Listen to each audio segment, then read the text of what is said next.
Good morning, and welcome to Redeemer Lutheran Church in Columbia, South Carolina, where we're part of the ELCA. I'm Pastor Gary Lodeholt.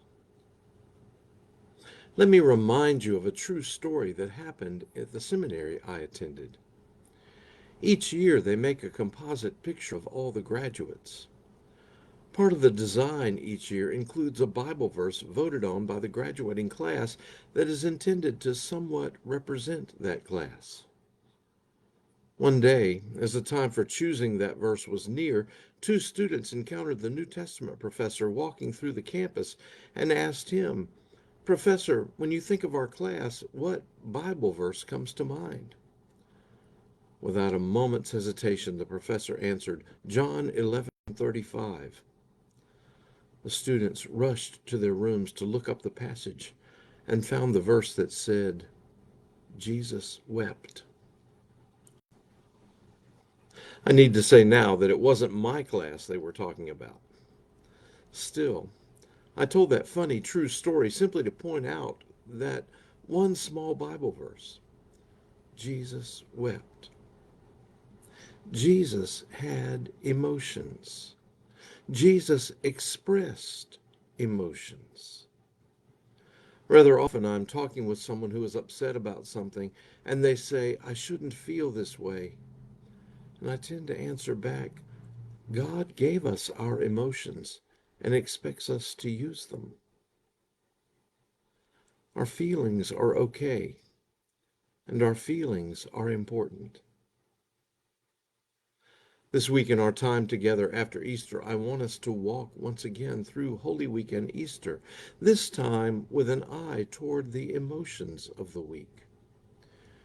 You may never have thought about the emotions that went on in the first Holy Week and which go on even now as we make our way through those events.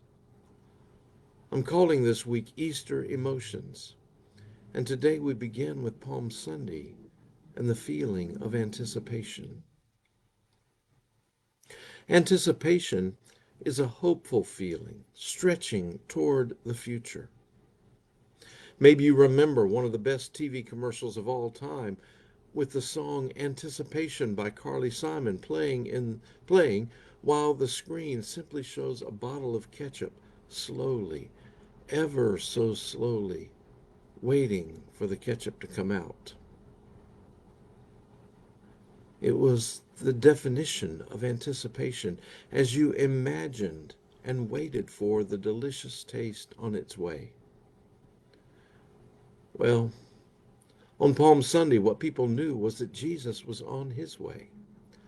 However, as much as anticipation is about the future, it's also about the past and the present too. If you anticipate something, it implies that you have been missing something in the past and are missing something in the present. That's exactly how the people in Jerusalem felt. It had been several hundred years since anything they perceived to be God at work among them had happened, and they were hungry and longing for God in their time. More, they were looking and longing for God to send the Messiah at any time. So when Jesus showed up preaching and teaching, the wonder and excitement built around whether or not he was the Messiah. When he drew near to Jerusalem just before the Passover celebration, it stirred things into a frenzy of anticipation. Was Jesus the long-awaited Messiah? Would he come as king to set the nation free? Would he enter Jerusalem in power and glory? When he came, they must have been a bit confused. Amid shouts of Hosanna, a word that means, "Please save us now," Jesus arrived not on a powerful steed, but on a lowly donkey. Hosanna is both a cry of need and a shout of hope, and they anticipated a king to solve what they thought was their problem. And they got a savior on a lowly donkey, solving the problem they didn't think they had.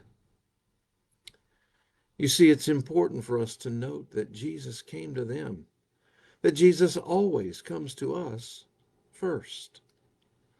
God always takes the initiative, moving in our direction with love and grace first.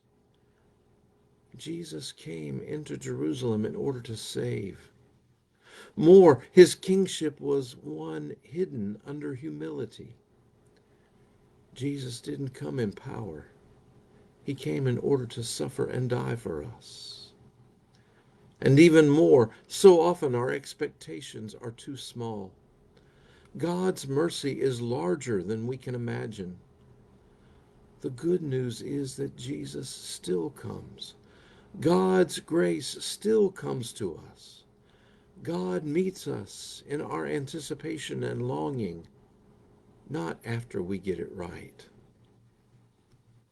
As Jesus arrived that day, the crowd was filled with anticipation, but also with joy.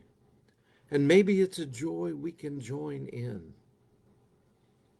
The King who comes gently is still coming into your fears, into your longing, into your waiting.